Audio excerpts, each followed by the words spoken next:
자, 오늘은 창세기 27장이고요. 27장도 내용이 좀 길어서 읽는 거는 또 생략하고, 또 여러분 이 부분은 잘 아시는 거니까 본문으로 곧바로 들어가겠습니다. 창세기 27장 여러분 잘 아시는 것처럼 이삭이 에서에게 축복하려고 할 때 이 축복을 야곱이 이제 가로챘다. 그 얘기가 주로 있고, 그 다음에 맨 마지막에 46절은 사실 이제 뭐 28장에 속해 있는 부분이기도 해요. 어쨌든 그래서 내용 전체는 여러분이 잘 아시리라고 생각하고, 그런데 이제 여러분들이 한번 생각을 해보면 27장의 내용이 굉장히 자세하게 기록되어 있어요. 그죠? 그러면 앞에서 예를 들어서 뭡니까? 야곱이 에서의 그 장자권을 살 때 그 죽 하나로 사잖아요. 그 내용에 예를 들어 비한다면 두 개가 같이 이제 야곱이 에서를 뭐 속인다, 혹은 에서의 것을 가로챈다, 뭐 이런 이제 같은 의미라면 앞의 내용은 굉장히 뭐 짧게, 그 다음에 뒤의 내용은 굉장히 길게 이렇게 기록돼 있죠, 그죠? 그리고 앞의 내용은 사실은 에서의 행동에 대해서 저자가 한마디 덜죠. 에서가 장자권을 경솔히 생각했다, 가볍게 생각했다는 이제 평가를 내리고 있고, 이 부분에서는 오늘 본문에서는 크게 이제 평가는 없고 얘기를 서술을 하는 과정이 있다고 보시면 되겠습니다. 그래서 뭐 그런 이제 특징이 있기 때문에 우리가 이제 해석자로서 한번 이런 생각을 해볼 수 있는 거죠. 왜 이 본문은 이렇게 길게 자세하게 기록됐을까? 그러면 왜 그렇겠습니까? 중요하기 때문이겠죠, 그죠? 그래서 그런 생각을 한번 해보는 거죠. 야곱의 일생 가운데 여러분들이 내러티브라는 걸 나중에 이제 뭐 공부를 하게 되면, 내러티브의 특징 중에 하나가 어떠한 사건이나 뭐 이 부분을 중요한 건 굉장히 길게 묘사해요. 그죠? 여러분 영화를 볼 때도 그렇잖아요. 정말 클라이막스는 예를 들면 뭐 10초 정도밖에 안 걸리는 거를, 그거를 막 슬로우 모션을 걸면서 막 자세히 묘사하면서 막 보여주잖아요. 그러니까 이거를 절대적 시간으로 이렇게 계산해 보면 요 축복 시간은 뭐 예를 들면 뭐 3-4시간, 뭐 4-5시간이라고, 혹은 뭐 하루 뭐 이렇게 친다고 쳐도, 이거를 기술할 때 그럼 그 하루를 어떨 때는 한 장, 두 장으로 길게 묘사할 때도 있고, 어떨 때는 그냥 그 하루 그거를 뭐 한 절로 그냥 끝낼 수도 있는 거고, 아예 기록을 안 할 수도 있겠죠.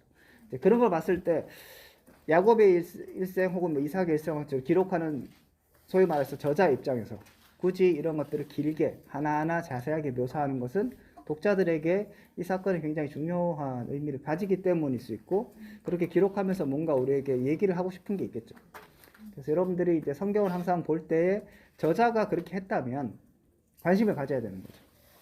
저자가 또 짧게 기록하고 좀 이렇게 좀 스쳐 지나가면 너무 그거에 또 막 집착하는 것도 사실은 이제 오버일 수 있어요. 그래서 그런 해석의 어떤 원리를 생각하신다면 27장을 왜 이렇게 잘 자세하게 기록했을까를 한번 좀 생각하면 좋을 것 같고, 그러면 이제 우리가 아는 것처럼 27장의 내용이 그 야곱이 어떻게 보면 이삭이 하는 축복을 가로채기 위해서 여러 가지 이제 뭐 계략이면 계략 뭐 그렇게 하고, 에서가 그 축복을 빼앗기는 이제 그 과정을 자꾸 다루고 있잖아요. 그러니까 야곱의 인생, 에서 인생 가운데서 이 사건이 굉장히 중요하게 이어지는 거라고 볼 수 있겠죠.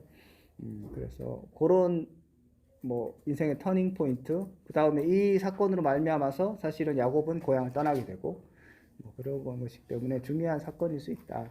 일단은 뭐 여러분 정리를 하시면 좋을 것 같고, 자, 그리고 여기 보면 이제 가족들이 사실 편먹고 있잖아요.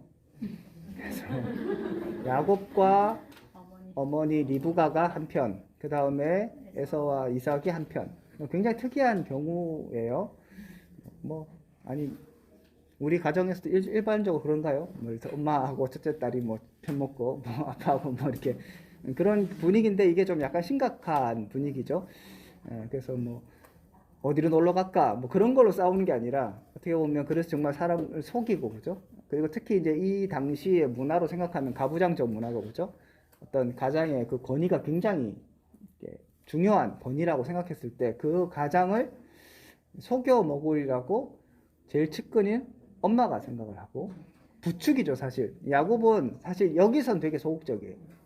근데 앞에서는 그 장자권을 뭐 뺐을 때는 자신이 나서서 하고 엄마는 등장하지 않죠. 그러니까 굉장히 여기선 적극적이었는데 오늘 본문으로 오면 여기서는 쭈삣쭈삣하고 괜히 그랬다가 저주받을 수도 있다. 이렇게 했을 때 엄마가 모든 책임은 내가 질게. 그 정도로 이제 얘기를 하고 하죠. 그래서 야곱이 이제 거기에 나서서 뭐 할 때는 또 적극적으로 또 잘해요. 이렇게 뭐 이런 것들을 자세히 이제 다루고 있는데 그런 것들은 야곱의 특징, 그 다음에 리브가의 특징 이런 것들은 여러분이 뭐 각자 보시면 잘 드러날 수 있을 거니까 나중에 살펴보시고요. 어쨌든 이제 두 편을 나누어서 이렇게 싸우고 있다. 이삭과 에서 편, 그 다음에 야곱과 리브가 편. 근데 결국은 이런 편이 나누는데 누가 이길 것인가? 우리가 이제 결과를 알고 있지만 성경의 단서들을 봤을 때 일단 시작이 이삭이 나이가 많고 눈이 어두워서 잘 보지 못한다는 이런 이제 어떻게 보면 야곱 쪽에 문제가 발생했죠, 그죠? 그리고 그 바로 앞에 우리 지난번에 봤던 것처럼 에서는 이방 여인과 결혼해서 엄마와 아빠의 그 근심이 되었다라고 돼 있죠. 그러니까 이미 이제 뭔가 느낌이 기울어져 있는 둘이 이제 싸우는데 그걸 생각하면 당연히 이삭이 이겨야 되는 거죠. 사실은 가부장적 제도에서. 아빠의 말, 이거 아빠가 그렇게 생각했으면 뭐 그렇게 될 수도 있는데 지금 이제 거기에 핸디캡이 보이고 있고 여기는 이제 리브가는 우리 지난번에 봤던 것처럼 굉장히 뭐 적극적이고 뭐 자기 고향 떠난다 하고 뭐 생면부지 모르는 사람 결혼한다 하고 뭐 그저 이렇게 막 정치해 가고 뭐 그런 입장이기 때문에 낙타 막 먹이는 걸 기억 보셨잖아요. 그러니까 그런 면에서 이제 대장부의 이미지로 내가 모든 책임을 진다 이렇게 주도적으로 하고 있는 것을 볼 수 있습니다. 그래서 뭐 예를 들면 뭐 이렇게 설교 제목 누가 승리자인가 청코노 뭐 다 하고 레이코노 딱 해서 둘이 이제 대결을 벌이고 있습니다. 그러니까 이게 이제 이야기를 끌어가는 뭐 기술이 될 수 있는데 본문의 구조가 그렇게 돼 있기 때문에 여러분들 그 구조를 이용해서 설교를 이렇게 하시는 게 뭐 그것도 이제 하나의 방법이 될 수 있는 거예요. 그래서 예를 들면 이제 그렇게 해서 이삭 쪽에 준비된 뭐 무기는 뭐 이런 게 권위와 그다음에 축복권과 뭐 이런 게 있었다. 하지만 이 반대편에서는 그 리브가의 뚝심과 뭐 열정과 그다음에 야곱의 그 뭐 미친 연기력 뭐 이런 것과 리브가의 철저한 소품 준비 뭐 이렇게 해서 둘이 대결을 했습니다. 뭐 그렇게 하면 이제 흥미도 있으면서 이게 구조 속으로 그렇게 흘러가는구나. 그런데 여기에서 그러면 이제 우리의 이제 결국 이제 신학적인 뭐 결론 준비를 고민으로 가겠죠. 그러면 우리의 고민은 거잖아요. 하나님은 누구의 손을 들어야 될 것인가? 사실 이제 이 문제인 거잖아요.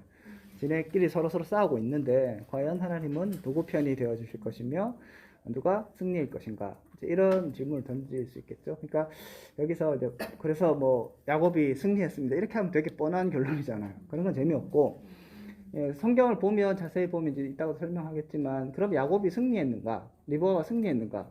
뒤에 보면 야곱이 가야 되잖아요. 떠나야 되고 리브가는 자기가 사랑하는 자기가 좋아했던 아들을 보내야 되죠. 그러니까 과연 이게 승리인가? 뭐 예를 들면 그렇게 우리가 질문을 던지면서 이게 사람들이 그냥 쉽게 그럼 뭐 야곱이 뭐 얻었으니까 됐겠지라고 생각하는 것들을 뒤집을 수 있겠죠. 그 다음에 이쪽 그룹에 에서는 무조건 실패인가? 뭐 다 잃었는가? 사실은 이제 에서가 반전을 꾀하잖아요. 아버지가 국할 때가 왔으니 내가 저거를 죽여야 되겠다. 여기서는 사실 주도권은 에서에게 있는 거죠. 그러니까 그런 거 보면 에서도 만만치 않게 지금 끝까지 있고 나중에 돼도 야곱이 돌아왔을 때 에서가 이제 사람 몰고 오잖아요. 그죠? 몇백 명 끌고 와갖고 했을 때도 사실은 그럼 야곱이 늘 이겼느냐라고도 얘기할 수 없는 거예요. 그렇게 이제 뭐 얘기하면서 설교적으로는 흥미를 끌 수 있다. 지금 생각났습니다. 그래서 말씀드리는 거고. 자, 어쨌든 그런 이제 두 편의 싸움에서 사실은 이제 제가 봤을 때는 둘 다 승리자가 없죠. 아빠는 아빠대로 어떻게 그 다음에 리브가를 어떻게 보겠어요? 네? 리브가를 하고 밥 먹으면서 이씨 그리고 그럼 리브가는 당신은 말이야 하나님 얘기하셨는데도 말이야 원래 이제 축복이라는 게 이 당시의 그런 분위기를 보면 원래 모든 사람을 불러놓고 하는 공식 행사 약간 그런 느낌. 그런데 이제 야곱을 빼놓잖아요. 그러니까 이삭이 지금 마음대로 자기 하려고 약간 그런 느낌이 있죠. 그런 거에 있어서 리브가가 듣게 되고 리브가는 거기에 이제 반기를 들면서 이제 하는 거죠. 그러니까 뭐 요 얘기가 끝나고 나면 야 둘이 잘 살았을까요? 이놈 마누라가 내가 눈도 안 보인다고 나를 괄시해.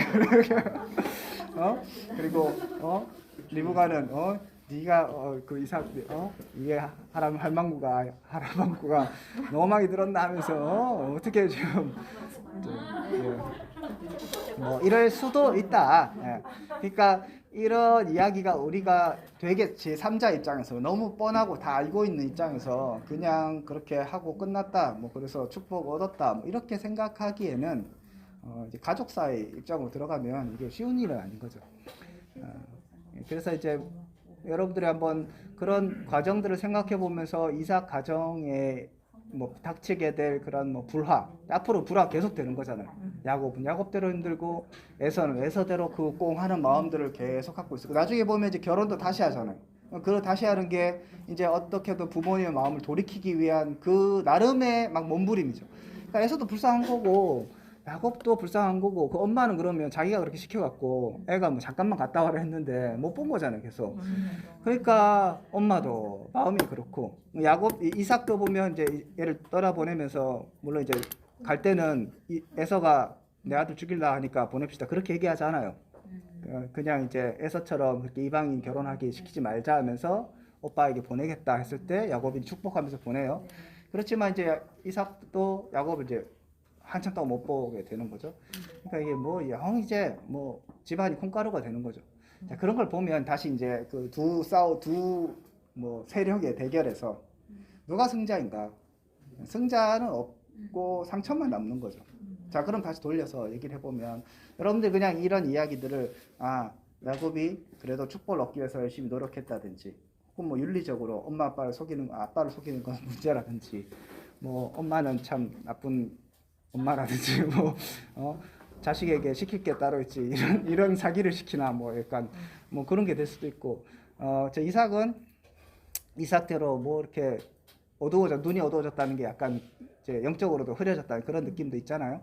그런 부분에 있어서 이삭은 왜 이렇게 갑자기 무너졌는가? 앞에서는 그래도 뭔가 좀 잘하는 것 같았는데 한순간에 그러니까 이삭은 기록이 별로 없잖아요. 그리고 사실은 이 얘기는 이삭의 기록이면서도 야곱으로 싹 넘어가 버리는 어떤 그 스토리고 그 다음부터 야곱의 매개로 쭉 이어지잖아요.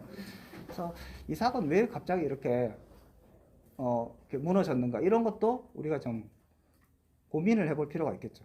그러니까 여러분 설교자의 고민, 특히 이제 해석자의 고민은 그런 이제 뭐 행간의 여러 가지 이야기들 그리고 좀 하나하나 좀 짚어가면서 과연 어떤 것이 맞는 것인가라고 생각하는 게 필요합니다. 자, 그래서 이제 이 두 세력 간의 대결 가운데 승리자는 없고 그러면 이렇게 한 것이 잘했느냐? 윤리적으로 봤을 때 잘하지도 않았고 그럼 또 하나 의미 드는 건 뭐냐면 그러면 이삭이 이렇게 축복하면 기계적으로 그 축복이 이루어지는가? 신학적으로 봤을 때 이제 제가 프린트물 나중에 이제 보내드리면 보시면 어떤 주석가가 세 가지로 나눴던데 사회적으로 봤을 때는 아버지가 이렇게 축복하는 것은 그대로 이루어지는 어떤 그런 문화 분위기니까 그것을 받아들일 수 있다고 생각해요. 근데 우리는 그런 걸로 보지 않고 신학적으로 봤을 때는 이삭이 축복한다고 그게 무슨 기계적으로 나중에 에서가 맞고 이거 어떻게 합니까 했을 때 내가 축복했기 때문에 그가 축복을 받을 거라 그러잖아요. 저는 이제 거기 사실 이해가 안 되고 동의도 안 되죠. 뭐 예를 들어서 지가 자기 권위가 있으면 그래 취소 이거는 잘못된 그런 거니까 없던 걸로 하고 다시 하자든지 뭐 그렇게 할 수도 있는 거라고 저는 생각해요. 뭐 당시에 문화를 제가 정확하게 모르겠지만 근데 되게 기계적으로 생각하죠. 내가 한번 얘기했기 때문에 그가 축복을 받을 것이다. 너에게 줄 것은 없다. 에서도 그런 게 어딨냐고 막 하고 있고 그럼 이삭은 아싸 됐다고 뭐 됐느냐 뭐 돌아보면 장자권 받을 때도 똑같죠. 그렇게 받으면 장자권 주어지는 거냐는 거죠. 그렇지도 않을 거고 이제 뭐 그런 얘기들이 나와요. 제가 프린트문에 썼을 텐데 이 축복도 마찬가지지 않겠는가. 그렇지만 여기에 있는 이 네 사람은 그것을 기계적으로 생각하는 거죠. 리브가도 기계적으로 그 축복을 가로채면 자기 것이 될 거라고 생각한 거죠. 근데 이게 되게 아이러니한 거예요. 이성을 조금 갖고 생각하면 말이 안 되는 거잖아요.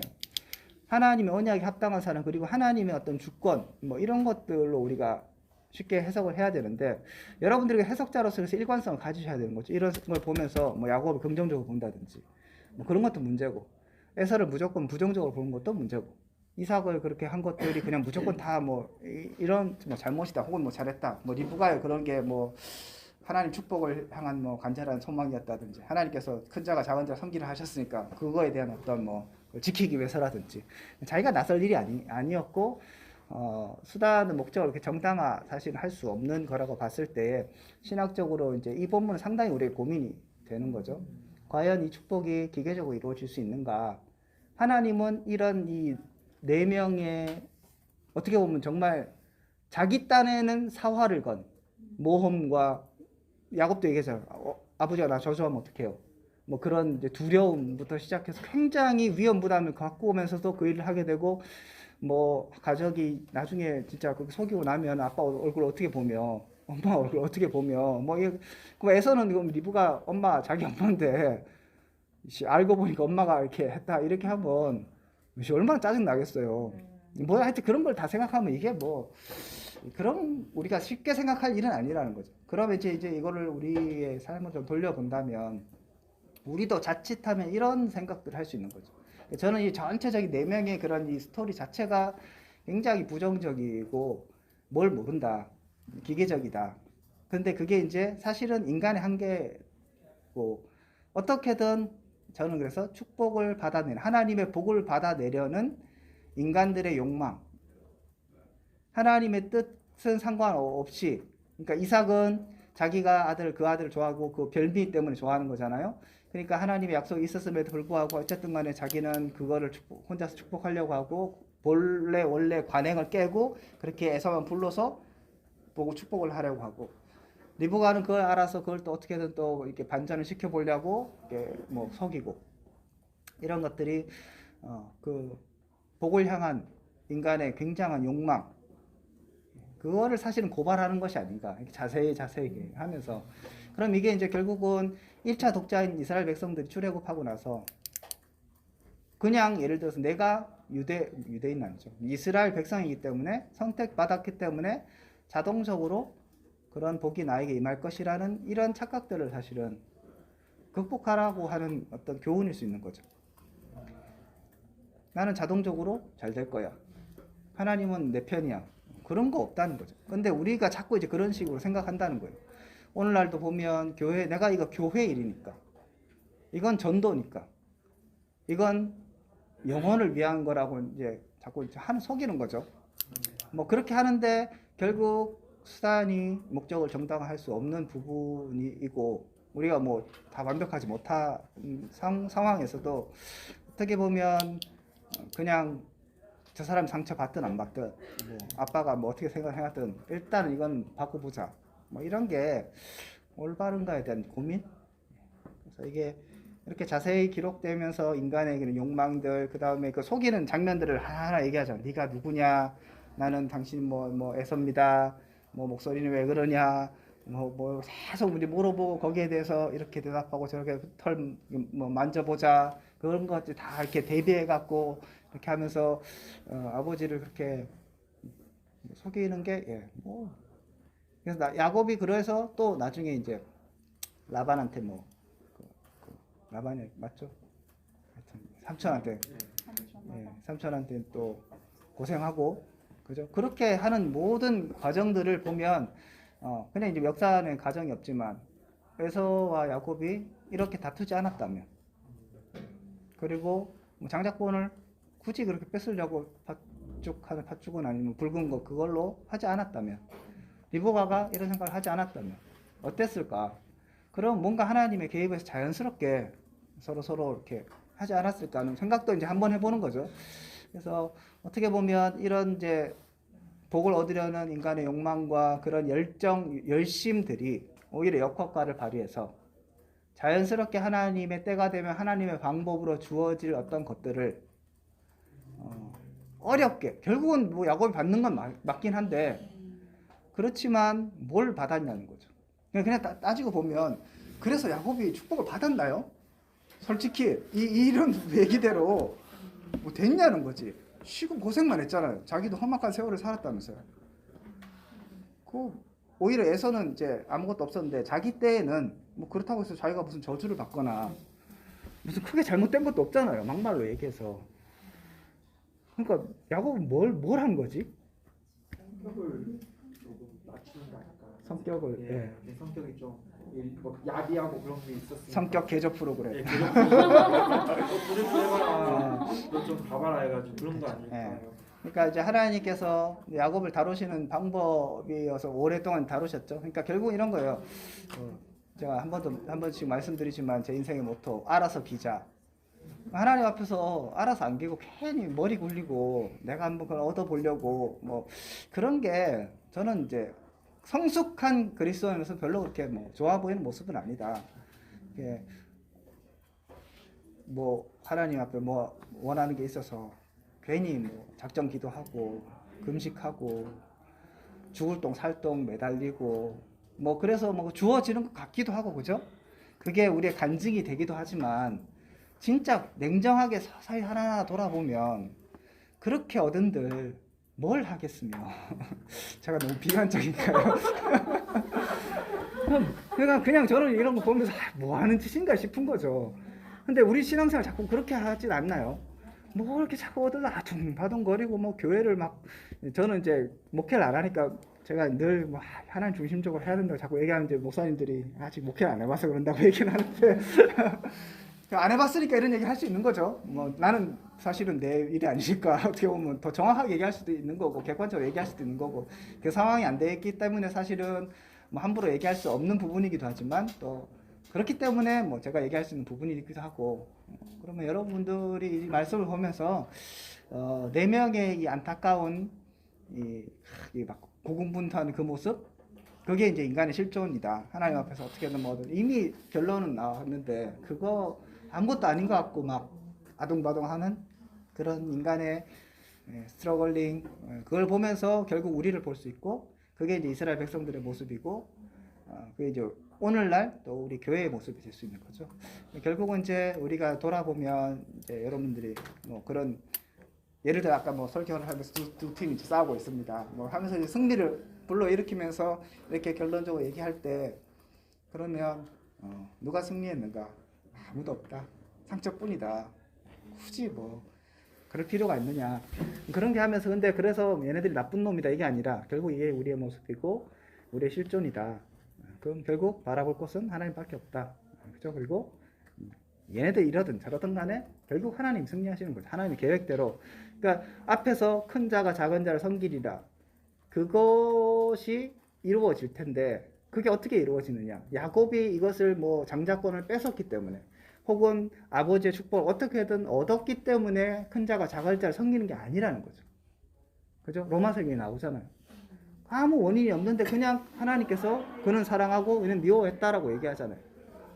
이제 그거지 우리가 뭐 이렇게 까짝까짝 된다고 뭐 될 건 아니다. 그런 생각을 이제 좀 해보면 오히려 이제 본문을 조금 더 실제적으로 느낄 수 있지 않을까 그렇게 생각합니다. 그래서 뭐 디테일은 있지만 일단은 뭐 디테일은 나중에 프린트문을 참고하시고 그렇게 하시면 되겠습니다. 자, 질문 있으면 질문하시죠. 그 축복에 대해서 아까 전에 얘기하셨을 때 너무 기계적인 부분을 하셨잖아요. 예. 근데 나중에 그 야곱이 그 요셉의 아, 예. 아들을 축복할 때도 예. 그런 부분을 생각한다면 축복이 단순히 그렇게 뭐 취소가 되어지고 뭐 바꿀 수 있고 이런 의미는 아닌 것 같다. 좀 다른 의미가 있지 않나 생각이 좀 들고. 예. 또 하나는 저는 사실 오늘 목사님 교수님 얘기 듣고 이렇게 해서 또 내면 부정적으로 할 수도 있구나 생각했는데 사실 제가 한 정확히 몰라 막 찾아봤는데 제가 10년 전에 그 창세기 공부하면서 리브가를 좀 찾아보려고 책을 찾았었는데 그 어떤 여자분이셨는데 교수님이 논문일 거예요 아마. 그러면서 그 제목이 뭐냐면 아브라함의 하나님, 리브가의 하나님, 야곱의 하나님 이렇게 해서 리브가 자체를 이삭보다 더 크게 또 예. 물론 그분이 여자분이시고 그게 있지만 그렇게 했는데 지금 찾아보니까 그분이 우리 쪽은 아니더라고요. 감리교 그렇겠죠. 쪽을 하셔서 미국에서 예. 하셨던 분인 건데 그분에 맞는지 아니면 제가 딴 데서 또 봤는지 이건 잘 모르겠는데 오늘 본문 속에서 뭐 그 부분의 전체적인 내용이 그러니까 이삭은 앞에서 그거 뱃속에 있을 때 벌써 아이에 대한 그런 예수님이 하나님의 그런 그 말씀이 있었잖아요. 그걸 리브가는 기억했고 이삭은 솔직히 말 전통을 넘지 못한 그러니까 장자에게 주어져야 된다는 그 전통을 넘지 못하는 쪽으로 해석을 해서 리브가는 이 방법이 옳고 그런 걸 떠나서 그 약속들을 계속 그러니까 이루어 가려고 하는 그런 모습이었다. 그렇게 해서 이 제목부터 이렇게 이삭을 빼고 리브가를 막 거기에 보면 아브라함만큼 뭐 믿음의 그런 이렇게 얘기를 하시는데 거기에 대해서 어떻게 생각하시는지. 예. 일단 두 번째 그 질문 리브가를 여기에서 좀 이제 그게 긍정적이고 뭔가 그 믿음의 어떤 전통들을 같이 이어가려는 주도적 여성으로 보는 거 뭐 관점을 가질 수 있는데 이제 저는 이제 그런 건 뭐 반대고요. 아까 말씀드렸던 것처럼 이제 그런 건 있죠. 리브가는 우리가 왜 이렇게 반응했는가? 그러니까 이삭이 에서를 좋아하는 이유는 기록이 돼 있어요. 사냥 뭐 이렇게 자기가 별미를 먹을 수 있기 때문이라고 얘기하는데 리브가가 야곱을 좋아하는 이유는 등장하지 않아요. 그죠? 이제 그래서 정확하게 모르는데 어쨌든 간에 리브가가 그러면 추측해 보기로 그런 뭐 하나님 말씀이 있었지 않을까라는 추측을 해볼 수도 있지만 뭐 그렇다 하더라도 그리고 야곱도 마찬가지고 우리가 야곱을 긍정적인 면에서 본다면 장자권을 얻으려고 하는 그런 거라든지 여기서도 축복을 자꾸 얻으려는 것이 뭐 그런 하나님의 약속을 성취하고 내가 얻으려고 하는 그런 마음이 충분히 있겠죠. 그죠? 예를 들면 우리가 아까 제가 말씀드렸던 거 우리가 하나님 복을 받으려고 노력하는 것이 하나님 복이 좋기 때문인 거잖아요. 그런 부분에서 긍정적인 부분이죠. 그럼 그걸 어떻게 받을 것인가 이제 문제에 있어서는 아까 말씀드렸던 건 수단이 목적을 그렇게 정당할 수 있느냐. 예. 하나님의 뜻 뭐 그런 계획들에 의해서 차근차근히 진행되는 것을 기다리지 못하는 거죠. 하나님의 때 하나님의 방법이라는 것들을 기다리지 못하는 것이고 또 한 가지 아까 뭐 리브가가 그런 생각들을 하고 했을 때 그냥 정말 우리는 이제 본문을 잘 알고 뒤에 얘기를 알기 때문에 그렇지만 냉정하게 생각해 보세요. 하나님께서 큰 자가 작은 자를 섬기게 되리라. 두 태중에 싸우고 있다. 그게 장자권이나 축복권 이런 거하고 상관이 없잖아요, 솔직히.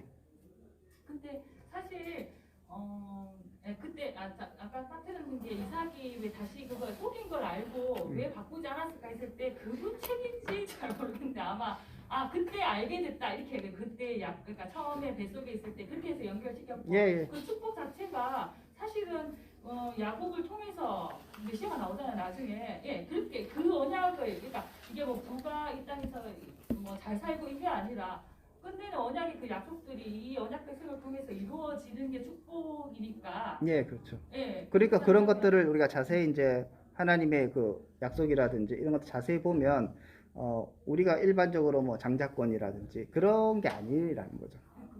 예, 그렇죠. 그렇기 때문에 그냥 그러니까 바꿔 얘기하면 야곱은 장자권을 뺏을 이유가 없었어요. 예, 장자 너 가져라. 그죠? 사실은 예수님도 늘 장자로 온 게 아니에요. 자세히 따져보면. 그죠? 다윗의 자손이, 다윗은 장자가 아니잖아요. 그러니까 하나님의 언약의 라인은 뭐 그렇게 가는 게 아닌데 그걸 자꾸 생각하는 거죠. 장자권, 뭐 이런 거, 그런 거 뺐으면 뭐 내가 어떻게 될 것 같은 생각인데 그냥 뭐 이렇게 흘러가는 거고 요셉도 뭐 이렇게 교차해서 뭘 하고 뭐 이렇게 되잖아요. 그리고 장자는 사실은 이게 로벤인가 뭐 그렇지만 뭐 이렇게 권위는 유다에게 가 있고 그런데 실제적 주인은 요셉이고 약간 뭐 이게 약간 왔다 갔다 하잖아요.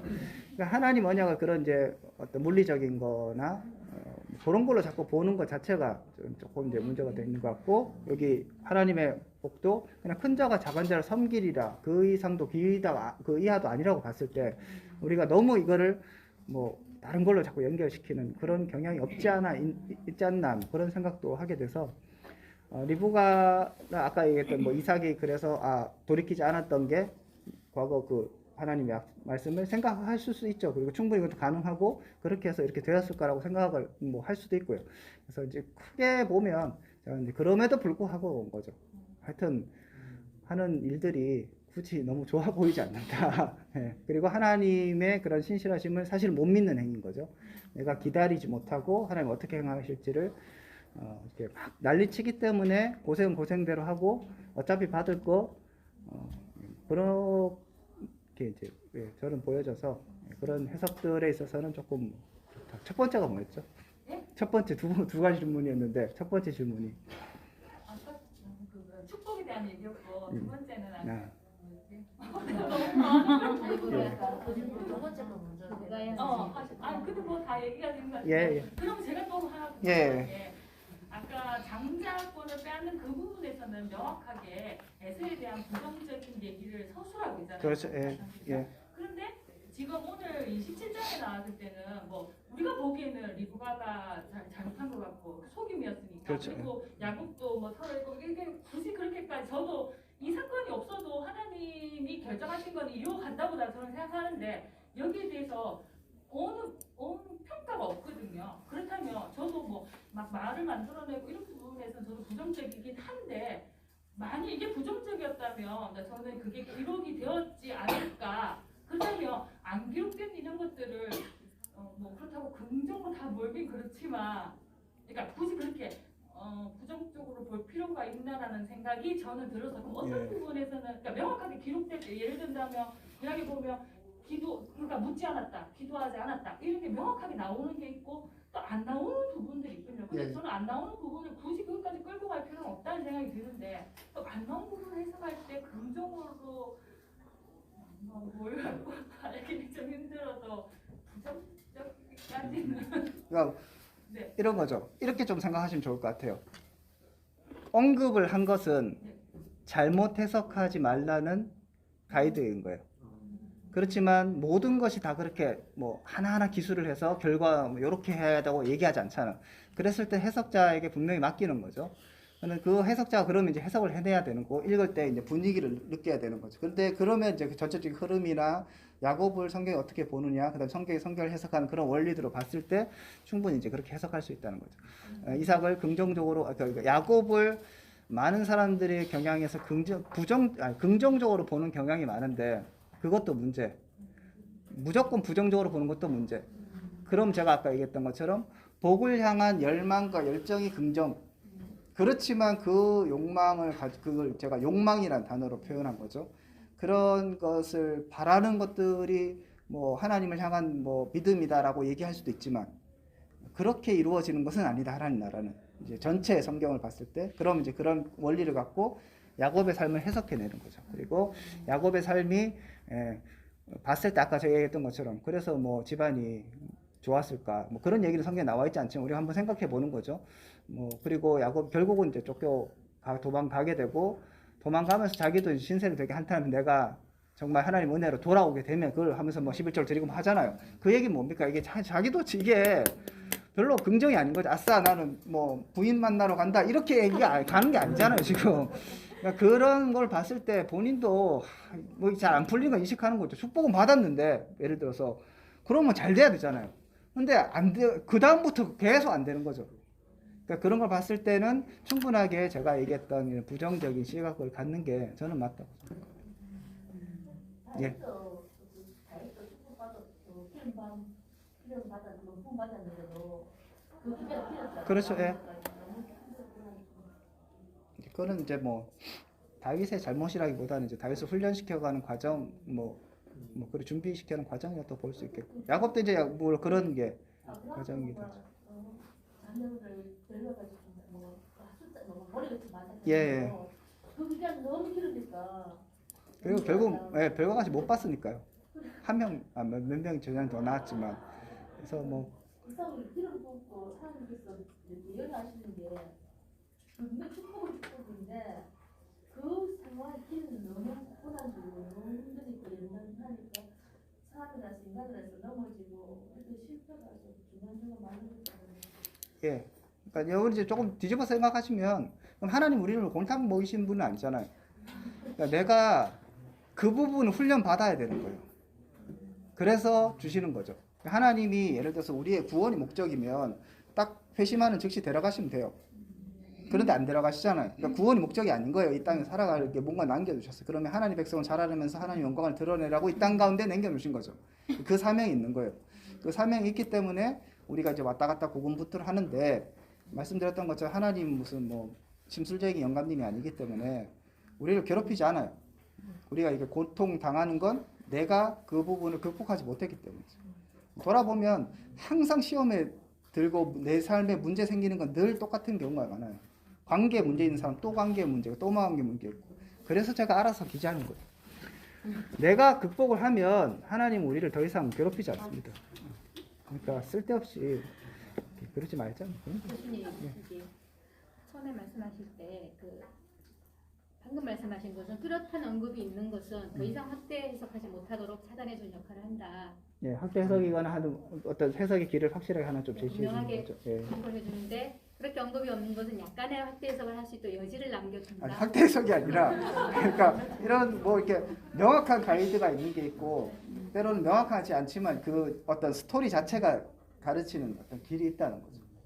그러면은 처음에 말씀하셨을 때 이제 행간의 이야기들이 있는데 그런 네. 것들을 잘 묵상해보고 설교에 뭐 이렇게 반영하면 좋지 않겠나 하셨는데 저는 이제 그게 좀 우리 뭐 다른 분은 모르겠는데 제 수준에서 뭐 대학원에다가 설교 다행히 유튜브로 안 나가서 그렇지 우리 이제 하고 다 그냥 삭제하거든요. 근데 이게 행간을 잘못 말하다가 이 공격을 받을 수 있지 않아요? 예, 왜냐하면 그렇죠. 예. 본문에 대해서 전통적으로 지지받는 어떤 설교의 주제들이 있을 거잖아요. 그 얼마나 많은 목사님들이 그걸 다 세탁을 다 하셨는데 거기서 내가 이렇게 해가지고 거기를 적용을 했다가는 초짜들은 위험하지 않겠나.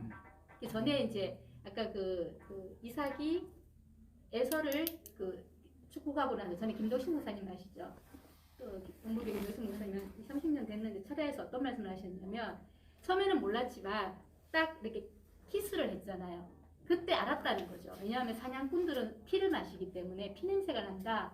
그래서 이것이 야곱이라는 걸 알았지만 강권적으로 성령에 의해서 축복하면서 그때 태중에 있었던 과 연결되면서 이거는 확정이구나 라고 알았다. 이렇게 해석을 하셨거든요. 그때. 근데 제가 이제 저도 계속해서 그렇게 하는 그분이 원판 크신 분이니까. 근데 뒤에 보니까 뭐 그게 뭐 야곱이었다고 이렇게 놀라는 장면이 또 있는 거. 뭐 이게 쇼인가?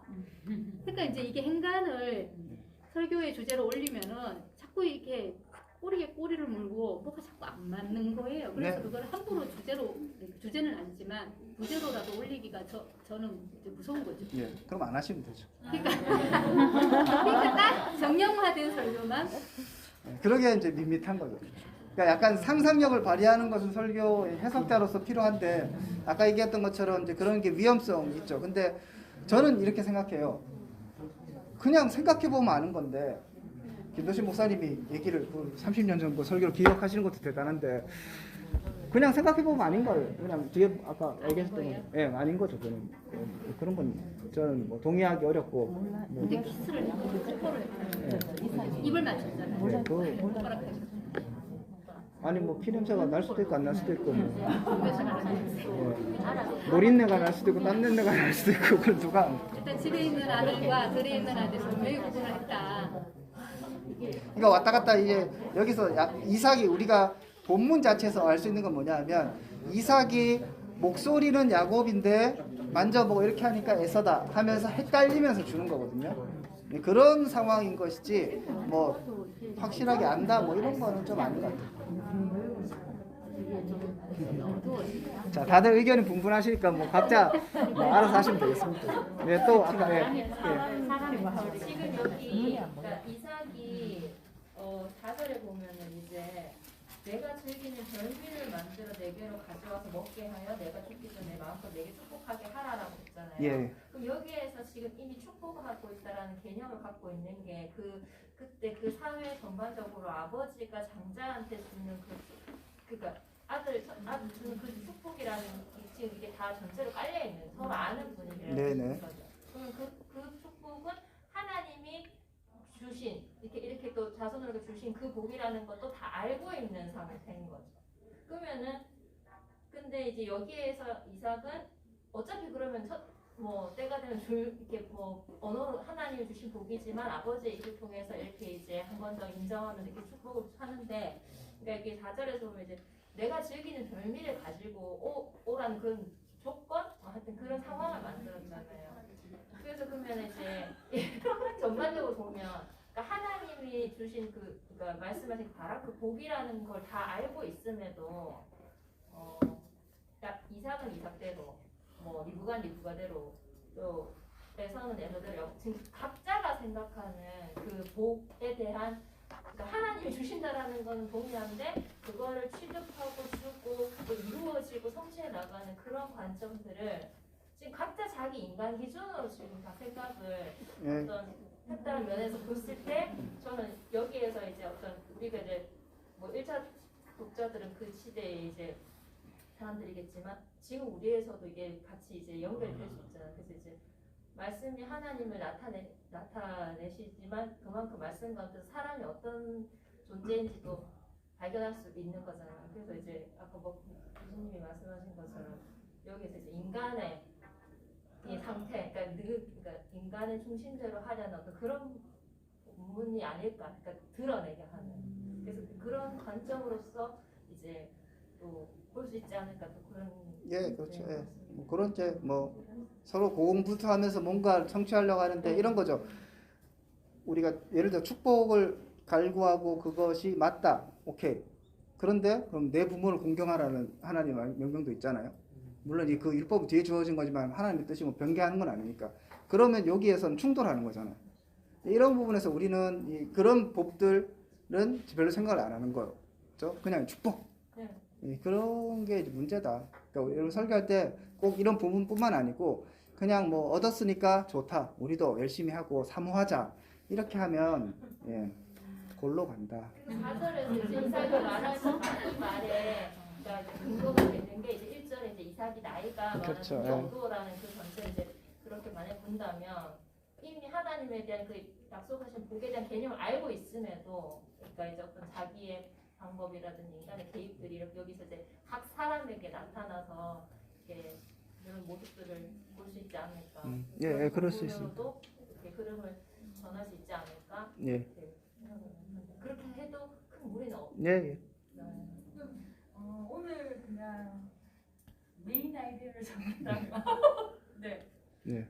각자 잡으시면 됩니다. 생각하시는 저는 아까 얘기했던 것처럼 그런 이제 복을 향한 인간의 욕망, 욕망들의 싸움, 그렇게 하면서 아무도 승자는 없고 우리의 인생은 더 피폐해질 뿐이다. 오히려 기다리고 인내하고 하나님의 원래 복, 그게 이제 오늘날 우리를 신약으로 다 친다면 예수님이고 복음이고 이런 거잖아요. 그런 것들을 사모하면서 하나님의 방법과 그것들을 기다리는 것이 필요한데 하나님 나에게 이미 어차피 주실 거 다 그런 건데 그거를 뭐 이렇게 오버해서. 근데 아까 말씀하셨던 것처럼 그 복이 예를 들면 너무 예를 들면 물질에 치우친다든지 오해하거나 다른 욕망과 뭐 합쳐지거나 뭐 이렇게 왔다 갔다 하는 거다. 저는 이제 그렇게 생각합니다. 그러지 말자. 착하게 살자. 우선 아브라함의 언약, 이삭의 언약, 야곱의 언약을 얘기하는데 예. 근데 이제 10장에서 복이라는 게 주제가 되었거든요. 그리고 그 언약에 대해서는 이삭을 기억을 잊어버리는 거예요. 복을 잘못 오해하고. 뭐 그런 걸 수도 있고요. 이제 뭐 그 이삭이 지금 여기서 에서를 축복한다는 게 그 아브라함으로 받았던 그 다음에 자기에게 이어졌던 그거 이제 우리 지난번에 봤었잖아요. 그 아브라함이 줬던 그 약속을 너에게도 내가 성취해 줄 것이다. 그 성취 이런 이제 언약의 흐름이 쫙 이어져 가는데 요걸 에서에게 주고 싶은 이제 그런 느낌이 있었던 것 같아요. 그런 성취들을 네가 한번 장자니까 뭐 해봐라. 별비도 만들어주고 이러니까 난 얘는 사랑스러우니까 뭐 그런 게 아니었을까 하는 생각도 들고 뭐 그러면 이제 야곱은 그거를 내가 한번 해볼까 뭐 이런 것도 있었고 뭐 그렇지 않을까. 근데 이제 내용 자체를 보면 이제 뭐 그렇다고 뭐 하나님 말씀하신 그 언약과는 내용이 다르거든요. 하나님은 그냥 네가 뭐 복의 근원이 되고 그죠. 그 다음에 사람이 그 별과 같이 뭐 모래와 같이 많아지고 뭐 그런 걸 많이 얘기하시잖아요. 땅을 주고 그렇게 얘기하는 게 어떻게 보면 핵심이었는데 여기서 이제 그런 게 또 아니기 때문에 조금 애매한 부분이 있어요. 예. 이거 약간 뭐 빗나갈 수도 있는데 그 목사님들께서도 예를 들면 그 아까 이런 것처럼 이삭처럼요. 잠깐 뭐 어두워지거나 뭐 그러셔서 인간적으로 이 정도가 너무 이쁜 거예요. 그래서 막 섞어서 막 축복했을 수도 있겠네요. 혹시나 그러니까 막 이런 식으로 뭐 근데 착을 가지고 막 뭔가 이렇게 뭐 싶고 막 이런 그런 거는 누구나 다 그렇지 않아요. 예를 들면 뭐 내가 자녀한테는 더 애가 잘 됐으면 좋겠잖아요. 네, 그런 건데 이제 하나님의 복이라는 건 이제 에발산과 그리스도산에서 복이 선포되면 저주도 선포되는 거하고 똑같잖아요. 그러니까 언약은 물론 이게 행위 언약으로 해서 내가 이렇게 했기 때문에 받는 게 아니라 하나님 백성으로서의 삶의 기준이 있고 그 언약에 따라 살면 스무스하게 살아가는 거고 그렇게 하나님 언약대로 살지 않으면 야곱처럼 고생하면서 하나님 따라가는 거고 뭐 어떻게 할래 이제 이런 거니까 그런 측면에서 봤을 때 이제 그런 마음을 가질 수 있고 예, 그리고 그리고 받는 성도 입장에서 예를 들면 예. 자칫 잘못하면 목사님 내가 이렇게 해서 가지고 예를 들어 하니까 이렇게 훅 가요? 그러니까 쉽게 얘기하면 아 정말 그냥 아니 이게 약간 이제 정말 추해여서 자기가 예를 들면 그런 부분에서 조심은 하긴 해야 될 것 같아요. 예, 뭐 그런 것도 있고요. 근데 목사님들이 지금 예를 들면 그 당시에 선지자라든지 뭐 그런 권위를 갖는 게 아니니까요. 이제 그분들의 뭐 축복 자체가 뭐 이렇게 그런 뭐 기계적인 게 아니잖아요. 뭐 좋은 얘기 해주시면 좋지 뭐. 지금도 엄청난 영향을 미치는 거예요. 복장 4명 중에서 이삭이 편하게 짧잖아요. 예, 그렇죠, 짧죠. 이유를 어떻게 그것까진 제가 생각을 안 해봤는데, 그러니까 이런 것 같아요. 족장들의 스타일 있잖아요. 지금 아브라함과 이삭은 사실 겹쳐 있어요. 그죠? 비슷하게 행동하는 것도 많고 사건도 비슷한 게 많고. 그러면 사실은 이제 이 사람들 하나하나를 무슨 하나님께서 25%씩 보여줄 필요 없는 거고 이것을 통해서 이스라엘 백성들에게 뭔가 메시지를 던지는 거고 우리에게 이제 그런 걸 주시는 거죠. 아브라함은 시작이었고 그렇지만 왔다 갔다 하면서 잘했다가 못했다가 이러는 것의 대명사로 하면서 이삭도 같이 가는 것 같고 야곱은 아까 얘기했던 그런 막 욕망과 속이는 자, 뒤꿈치를 잡는 자, 움켜쥐는 자 막 그렇게 해서 고군분투하면서 뭔가 이렇게 살아내려고 억지로 해서 고생 직사하게 하는 인간. 요셉은 뭔가 그 안에서 이상하게 애가 믿음이 좋네. 그렇게 하는데도 뭔가 고생하고 힘들고 뭐 그렇게 하는 인간. 그런 유형들의 어떤 뭐 통해서 우리 가운데 이제 메시지를 던진다고 생각하면 되지 않을까. 그러면 이제 제 이번 주에 요셉을 설교하면서 요셉을 깔려고 했는데 깔 게 별로 없어가지고 근데 그럼 요셉이 예수님의 어떤 그런 모형인 것 같은 근데 요셉에 대해서 긍정적으로 해도 있는 건가요? 예, 뭐 긍정이 부분이 요새 많기는 하죠. 뭐 예를 들면 다른 사람 비교해서 요새 많긴 한데 그렇다고 해서 무조건 뭐 긍정이라고 구약에 나오는 예수님의 모형이다 이렇게 모형은 다 아브람도 모형이고 뭐 다 모형일 수 있습니다. 그런 사람 교수님 혹시 궁금해서 그러는데 그 이삭이 은근 얘기하는 거 밥에 대한 이야기가 많이 나와서 원래 다른 데서는 밥에 대한 이야기가 많이 안 나오다가 이삭에서는 왜 이렇게 많이 나오는지 아셨습니까? 밥, 음식? 내 음식에 대한 이야기. 뭐 축복을 하려면 밥을 주고 축복을 해야 된다. 다른 분들은 그냥 장작거니까 축복을 했는데 왜 이삭은 그것도 장작권 때문에 팔기도 하고 그러니까 이제 그런 거죠. 육체적인 만족을 주는 인간의 이제 그런 만족 중에 기본적인 게 뭐 그런 몇 가지가 있잖아요. 그런 거 있어서 그걸 따라서 본인이 생각하고 결정한다는 게. 네, 그런 이제 한계. 자, 이제 또 각자 또 계속 의논하시면서 마무리하시면 되겠습니다. 자, 뭐 되셨죠? 네, 다음 주에 뵙겠습니다. 네. 수고하셨습니다.